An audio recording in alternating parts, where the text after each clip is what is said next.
Greetings, friends. I'm Mercy Otis Warren, and this is Voice of the Colonies. In this first week of July 1775, freedom's fire is lighting up across the land. Tonight's report is brought to you by Liberty Lanterns.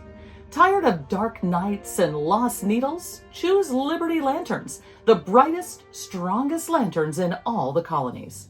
These lanterns shine true, even when the winds of tyranny blow. Perfect for keeping watch, reading, or writing secret letters at night? Trust Liberty Lanterns, for when freedom's light must never falter. Our top story this week: General George Washington has arrived in Cambridge, Massachusetts, and is assuming command of the Continental Army. From his new headquarters at Wrestle House, Washington immediately set to work bringing order to the encampments surrounding Boston. Each day, he rides along the lines at Roxbury, Charlestown Neck, and Prospect Hill, stopping to speak with officers and soldiers alike. Observers describe him as tall, composed, and commanding, his presence alone enough to steady the nervous ranks. One witness remarks how Washington stood calm and determined, offering words that bolstered weary hearts and drew loud cheers from the men.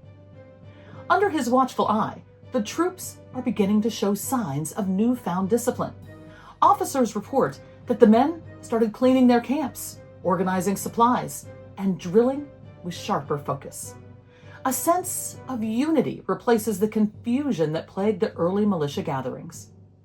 In his first reports to Congress, Washington does not disguise the challenges. He writes candidly that he found a large army in a very confused and undisciplined state. And he warns, there is great work to be done to bring about that regularity and order which the service absolutely requires. This, as a silent but deadly threat, shadows every camp: powder shortages. Washington warns Congress that he has but 9 rounds per man should the British attack. Officers ration powder so tightly that some whisper there is barely enough for a single volley per soldier. Across New England, townspeople search barns and cellars for saltpeter and sulfur to make more powder. Southern ports like Charleston rush to import powder from Caribbean allies, while merchant ships brave British patrols to slip barrels past the blockade.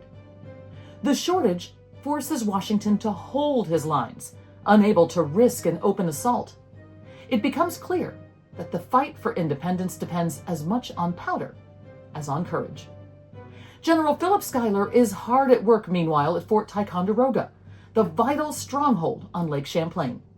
From this key position, Schuyler readies his men for a daring northern campaign into Canada. Their mission? To seize Montreal and Quebec, cutting off British forces and possibly convincing Canadians to join the Patriot cause. Around flickering campfires at Ticonderoga, officers finalize maps and pass whispered orders. Scouts slip out under the cover of night to watch British movements near St. John's. Schuyler believes that controlling these routes is essential to prevent British forces from marching south and splitting the colonies apart. In letters, Schuyler describes his resolve: we must preempt them in Canada, or they will preempt us here. Nearby, General Richard Montgomery prepares to join Schuyler's force, ready to lead columns deeper into Canada. As the July sun rises over Lake Champlain, every man at Ticonderoga feels the weight of this bold mission, a gamble that could protect the northern frontier and inspire allies far beyond the fort's walls. Northern New England's rugged coastlines buzz with whispered tales of daring Patriot raids. Off the shores of Maine, local men intercept British supply ships, seizing powder, muskets, and precious provisions. Just weeks earlier in June, these same patriots captured the British schooner Margaretta, and now, emboldened, they continue striking at supply lines. Fishing villages keep watch from rocky headlands, scanning the horizon for British sails. Fear of raids from British forces stationed in Halifax, Nova Scotia, hangs heavy, yet each small harbor stands ready. Now for a word from one of our sponsors. Need to pen your next bold letter to Parliament? Or perhaps Write secret plans to your fellow patriots. Choose Patriots Quill and Ink, the finest writing tools in the colonies. Crafted with the sharpest goose quills and the darkest, smoothest ink, your words will flow true and strike hard. Perfect for declarations, poems, or love letters to liberty itself. Patriots Quill and Ink, crafting freedom one word at a time. In Philadelphia, the Continental Congress debates and approves what they call the Olive Branch Petition.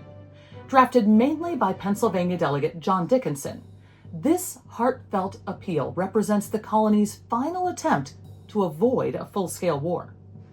Dickinson carefully pens each line, urging King George III to restore the harmony so necessary to the happiness of both countries, and to see his American subjects as faithful and affectionate.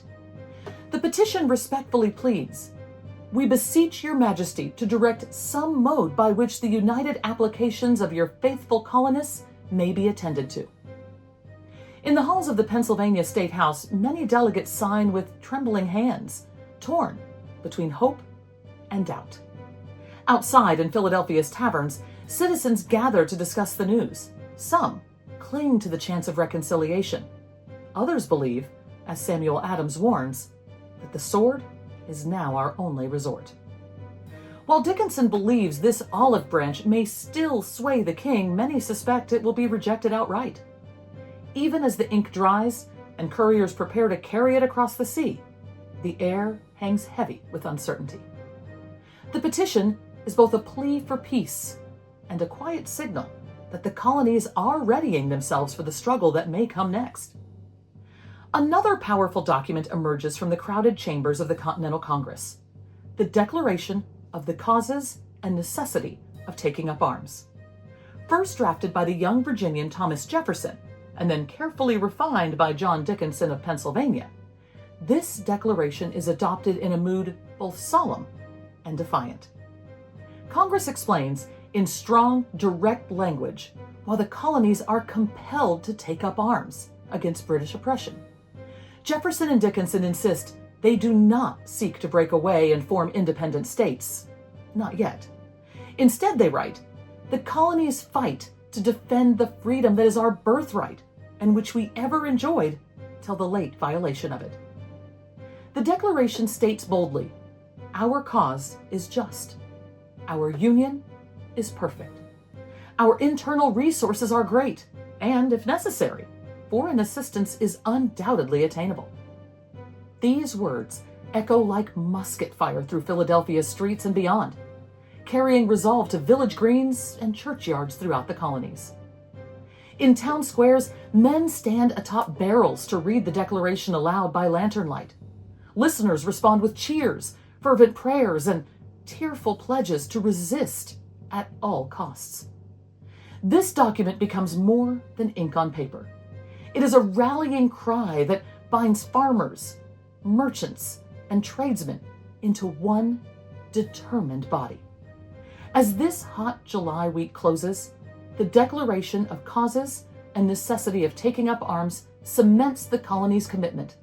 They will not bow. They will stand and fight for their rights and their future. Tonight, we stand at a strange crossroad.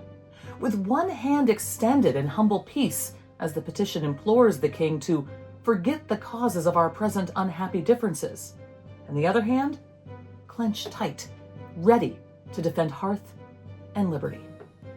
Yet, whatever tomorrow brings, the courage of these colonies burns brighter by the hour, lighting the path to an uncertain but undeniable destiny. This has been Voice of the Colonies. I'm Mercy Otis Warren. Join me again next week for the latest sparks of liberty. Good day, dear friends, and may Providence watch over us all.